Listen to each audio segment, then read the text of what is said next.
Hi, Lorraine. Oh, awesome. Hello, Kim. Many blessings. Lovely, lovely, lovely. Yay. And Tracy. Hi, Tracy. Welcome back. Hey, Lorraine, Kim. I'm coming to you from Scotland. So this is literally my makeshift studio on the go. Hello, Arena. Welcome. Hey. Welcome, Arena. And you're here. You're in Scotland. You're up the road somewhere. Cool. Well, we've got a special edition this week, and we'll be going into it. It's our last episode of a series of 4. We got Faye in the house. Hi, Faye, and hopefully Spider's with you. Hey, Faye, and let me know if Spider's there as well. If not, sending my blessings. We also got into the element of fire, where we had Veronica last week as our special guest, and her amazing book, the Golden Mirror, which, ironically, just a side note, we were in Edinburgh today. We went and visited our venue, the Witches Museum, which is on the High Street, central Edinburgh, and someone overheard us just talking to the organiser there, and lo and behold, they went, "Can I get a photograph with Veronica? And can I purchase a book? Can she sign it for me?" So that's literally happened today. So that was the first book that we sold here in Edinburgh in person. So Veronica and I, but particularly Veronica, was delighted with that. It's like a result. What are we? Who else? Yes, Kim, excited. I hear you. And myself, yes, Spider's here. Cool. I'm catching up with my notes here. But yes, so welcome to this final edition of this current series that we've been focusing on the elements as an introduction. We've been looking at the tarot, and this episode we're covering 2 of the elements. The first one is water. Water rising in the direction of the west. Water is all about our motions, stirring us. And is particularly associated in some customs Samhain, and I also have so I'm grabbing the wrong pack of tarot there. I also got my I like to say this because they're cute, my mini, tiny, weeny tarot cards right there, and we are dealing with water right now. In this so water is all about emotion. So right there, this is typically a typical image that you would get in a pack of cards known as the Rider-Waite, which is a great pack of cards to start with, and this is quite a common theme through tarot. So there's a lot of fancy decks out there, but the Rider-Waite really takes you right back to the basics, and it's a great pack of cards to learn with. And in this cup, in this image right there, you've got the cup. It's overflowing, and it's overflowing there with emotion. And water, in its nature, always goes down the path of least resistance. And that which gets in the way, it'll work its way around like the boulders, and that which gets in the way. And it's also stirring us. And this time of year, if you're feeling it, this time of year, this is what happens during this time of year, particularly running up to where the veil becomes thin. We may feel ourselves vulnerable, we may feel our emotions getting stirred up, but it's all part of the greater picture. And go with it, work with it, and this will lead us into our next part, which is earth in this focus right here. And then, so I'm feeling it myself. I'm feeling quite emotional, excited about this episode as well. And I wanted to bring something special, something that we haven't been doing much of, and that is a focus on a story, a bit of a story. But before I go any further, let's see if you can see that. Okay, you've been important to see it. And that is, I want to light a candle. And this is to dedicate this final episode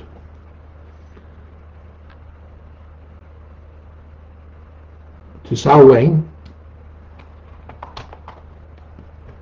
the magical veil getting thinner as we approach in that day. And in particular, I'm dedicating this episode to all those who have lost their lives throughout history during the burning times. And in particular, I'm going to bring an emphasis on this through a story I wish to share. And I place this just over there, out of sight, but we know it's burning. And the emphasis is on a story. And it's really important that you're able to see this. That means I'm going to come down to this level. Right. And what I have right here is a story. So I want to take you back to 1727, during the burning times. Challenging times indeed. And the particular emphasis is that we're going to focus on a woman. Her name is Janet Horne. Now, Janet Horne was very unfortunate, as she was accused of the practice of witchcraft.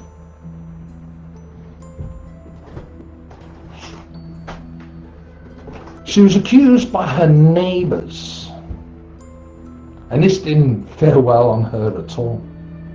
And we're going to react this story, this tale, this true tale that happened back in 1727 of total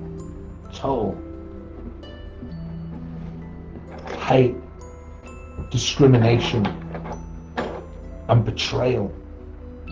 Janet Horne was an elderly lady, and not only was she accused, but her daughter was accused as well. They were both accused of witchcraft. It was Sheriff David Ross.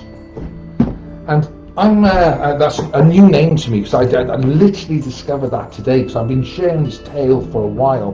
But Sheriff David Ross is the one who played the accuser, if you like. But in particular, it was baited by her neighbours. Her neighbours accused her of witchcraft. Now, one of the things they accused her of was riding her daughter, catch this, riding her daughter like a pony to go and see the devil. Now, it might seem surreal, but it actually stuck in a lower court back in 1727. And as a result, they were both charged for witchcraft, and they were both was sentenced to death. Fortunate for the daughter, she managed to escape.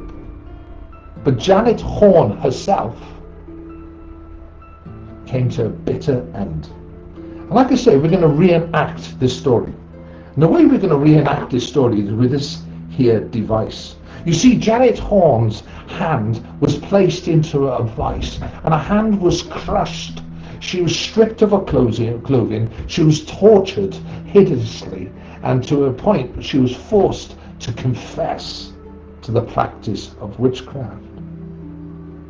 So we're going to react this story. And the way we're going to do this is I'm going to use this here pack of tarot cards. I've got a pack of tarot cards right here. They're a beautiful pack of cards. And this is one of them. And we've also got this here trap.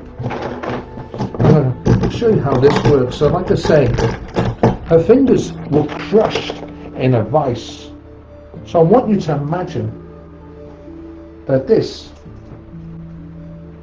is actually the fingers of Janet Horne placed inside this here trap.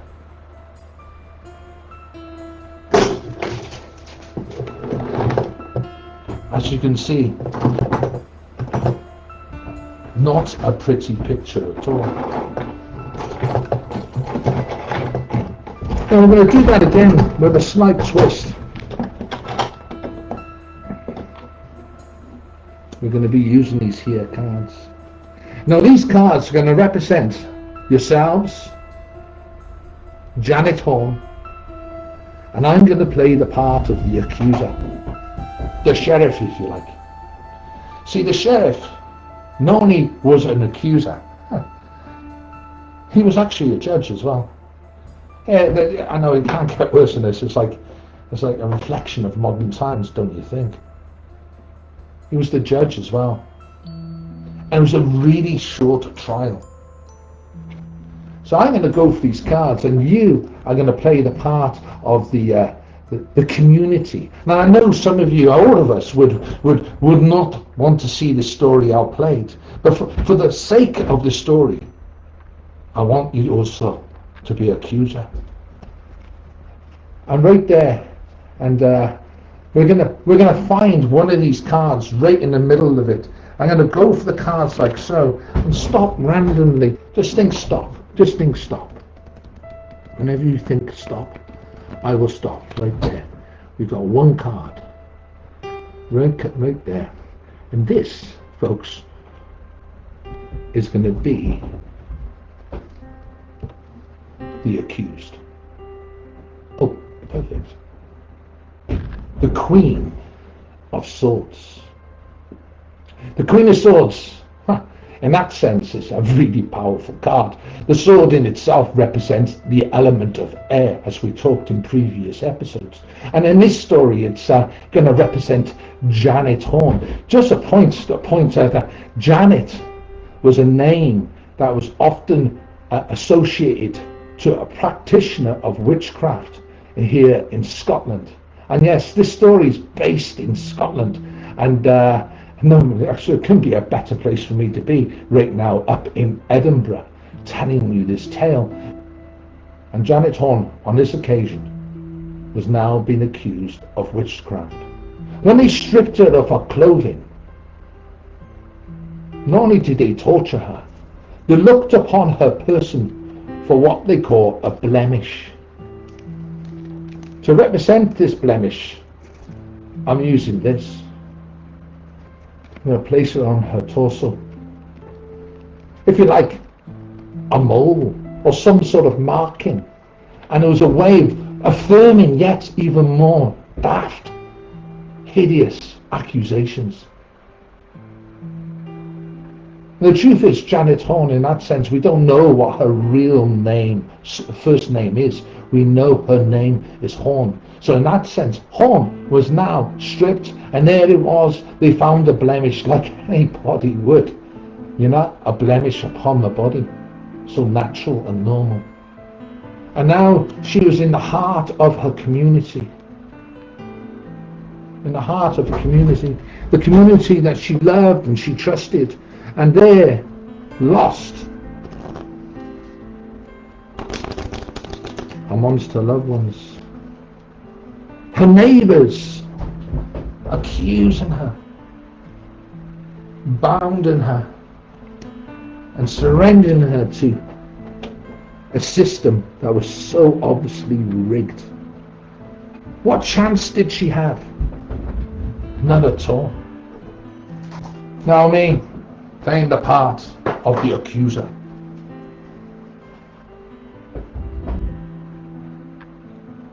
I'm going to rip through the community and stir them up.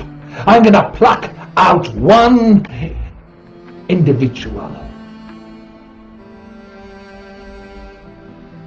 And in this case, if it happens to be the right card, that will summarize my case, and it will be guilty as charged. And I will say this is rather dangerous. I'm going to ripple through, stir up the community.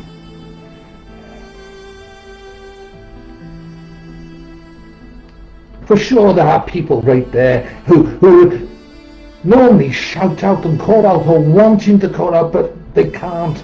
They're there. They're all part of. There is a glimmer of hope that Janet Horne's daughter was aided to escape. So those who remained active, knowing a bad deed was being done. There is always hope, folks. But in this case, Janet Horne had no chance. And here we go.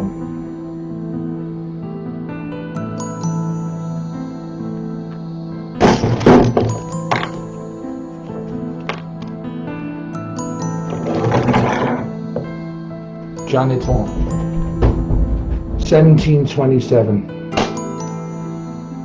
Guilty as charged. She was further right then stripped, naked. She was tarred, which is a rare case even for Scotland back then. They tarred her. They put her in a barrel and they paraded her through the town to a place where she would burn at the stake. 1727. Janet Horne lost her life engulfed in flames while her loved ones, her village, watched on.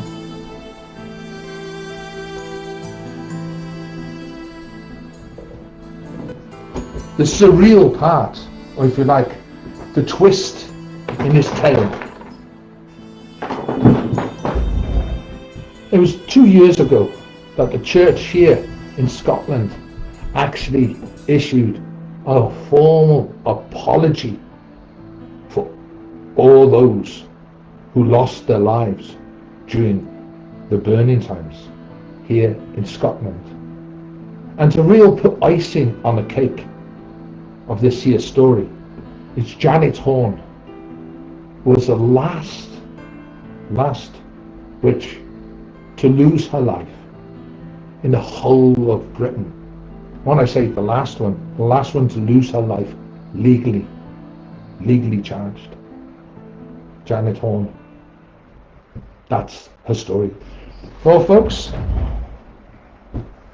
it's a chilling story, but I feel that was an appropriate story for this time of year. I'm going to come back in the room, because the next element we're going to visit, and it's actually our final element, is the element of earth. And in some practices, earth is also associated with Samhain.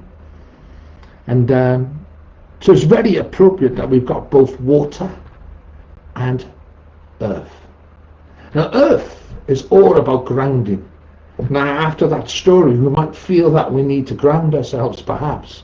You know, so it's like, but it's one of those where we're touching base with ourselves. Earth is about grounding, but also when we look at nature, it tells us a great deal. Right now, as we're looking at nature, we're seeing that the trees themselves, nature themselves, are all busily letting go. They're letting go of all sorts of things, like all the leaves and all that which they no longer need. It no longer serves them. Those leaves are no good to them anymore. And they're letting go. And nature in itself is doing just that. It's hibernating, getting ready to go into the next phase. And here, going deep, burying ourselves. And this is one of those things, one of those emotions I talked about earlier, again stirred up right now. I call it shadow work. And without doubt, in the last 3-4 weeks, lots of things have been stirred up for me. There's an element of normality in that we all been stirred up, particularly this time of year. There is also a time when the veil becomes thin, so we're able to do incredible things and connect with that which is on the other side. Connecting with our deeper side, the spiritual side, or literally stepping over and beginning to reach out and connect with our loved ones. Now, when our loved ones come, they don't come to haunt us. They come to visit us. A practice, again, which we've been detached from throughout time and history. To have a visit from a loved one is a beautiful thing.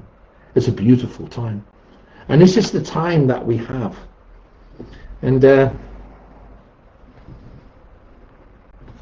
And we all have that. I'm just going to put it out to you folks. If you've got any thoughts on this, what does this time of year stir up in you? I'm just catching up with the messages there. What are you being stirred up with right now as you come in towards Samhain? Yes, David, it is exactly that. And the veil is thing and easy to connect with the other side is exactly that. You know, Veronica and I were just talking about this because normally this time of year, well, for the last 2 years, we've been through in Spain. And in Spain, it's obviously it's still nice and warm and sunny there, and the weather hasn't been too bad here either, all things considered. But being here in Britain at the moment, particularly in places like sacred places like Glastonbury or wherever you're at right now, when we look at nature, it leaves very little room of doubt of that changing, where you're seeing the elements. It's almost that you can see the veil becoming thinner, and you can connect more deeply with the elements as we're watching these things change and turn. What beautiful times. Thank you, Kim. Yes, I see that. Working through things that cause issues. I guess shadow work, in brackets right there. I mean, sometimes this is all very true, very real stuff. It's kind of being able to work out what is shadow, what is ongoing, and but it is also to be aware these things shape us as well. You know, the very things that we perhaps endeavour to avoid are the very things that can shape us and make us the people that we want to. And it's been a fantastic journey working. And thank you so much for coming through and supporting the channel and supporting what we do. And it really has. And I'm also been doing tarots online, and by doing that, a kind of cornering myself, because to be the light worker, if you like, that I want to aspire to be. Tracy, you always felt more drawn to the earth sign, more than anything else. I don't know if it's relevant. Earth, yes, and it's a beautiful reflection.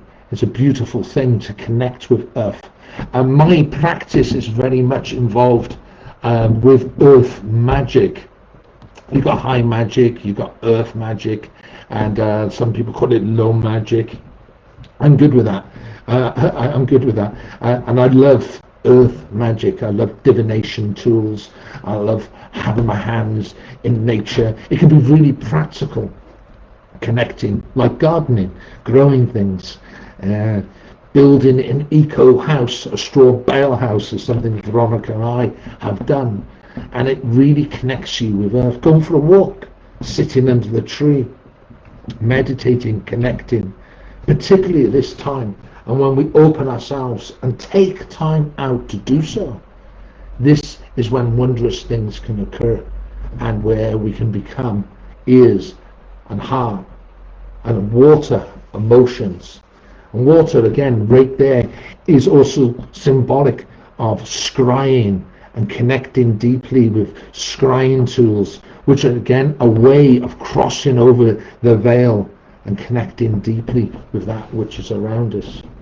But there's also kind of, one of the, as a shamanic practice, is when we go on these journeys, is knowing how we got there and to remind ourselves to return. So we come back to the place we start off, if you start going on journey work, and allowing yourself to cross over, but also to remember to return to the place you started off. And that's a subject for another evening, I should imagine. We got any more? Wait, let's go. Hi, Owen. Hi, hi, hi, hi, both. We're going to see you tomorrow. We're going to see you tomorrow at, oh, I should say, we've got the book launch is happening tomorrow. We've got a full house. It's going to be it's going to be a grand one in that sense. It's going to be jam-packed full. And but like I say, very excited and looking forward to seeing you. And so, in wrapping up here, when I say wrapping up, there's one of those things that is that we have been looking at tonight. We've been looking at the element of water. We've been looking at the element of earth. We've shared the story. I've shared the story of Janet Horne, and it's a real striking story in that sense. But for this the series, we've been visiting the elements of air, fire, water and earth, and as air rises in the east, the spoken word, inspiration, fire in the south, that of transformation, inspiration and creativity and love, water in the west, or to deal with our emotions, going down the path of least resistance. And this is where the veil gets thin, where we can scry and use various tools. Of course, earth allows us to ground, allows us to connect, and teaches us so much, and provides for us so bountifully. And it's also great in regards to providing grounding tools. The tarot. If you'd like to see more of these episodes, if you'd like to see, if you've got ideas for something that we can cover, then let us know. Send me a PM. And thank you very much for joining me. And have an amazing Samhain. Celebrate, even if light a candle. Candles are magical in themselves. They're magical is that they represent all the earth elements right there, and there we have our magic. We gather around fire and we tell our stories and we tell our tales. We've got a gathering. We have now confirmed we're going to have a gathering in June, as early as June. This is not Bizarre Glastonbury. It'll have elements of it that you will be familiar with, but it will be somewhat different in a different venue, but in Glastonbury. And that's on the 5th, 6th and the 7th of June. Also, Bizarre Glastonbury. We're looking forward to that. That's in September. This has now been an annual event where we got friends that come from all around Britain to a very small gathering, cosy gathering in a beautiful venue right in the centre of Glastonbury, and in a secret location. We like to think it is. All those who know what it is, you know it's a beautiful place to be. And also do look out for Veronica's book. It's like I say, send her blessings. And remember, folks, if you want a reading, and or if you want to do some journey work, I do afternoon work, and so does Veronica. We're here to serve you. And if you've got any questions, thank you very much for joining us. Blessed be, and have an amazing, magical week. No further ado, folks.